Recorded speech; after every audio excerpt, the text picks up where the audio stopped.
Hello, hello ka-visually. Welcome to my vlog. It's been a long time na hindi ako nakapag-vlog. So, sa nangyayari talaga sa crisis dito sa Pilipinas, no? Gas and oil exploration na talaga ang solusyonan all over the Philippines.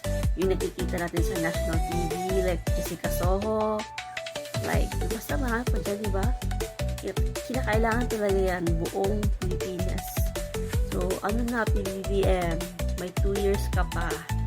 Sana sa loob ng 2 years na natitira mo, ay maumpisahan mo na yan. At sa susunod na administrasyon, sana at dapat, sundin nyo. Pigilan nyo na po ang political pride. Pigilan nyo na po ang political ego. Wala hong maidudulot yan. And sa issue naman ni Zaldico, kumanta ka na, Zaldico. I-solve mo na lahat ng problema.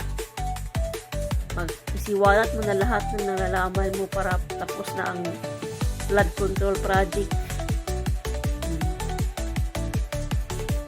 Yun lang siguro yung vlog ko ngayon. Yeah, I think that's for now.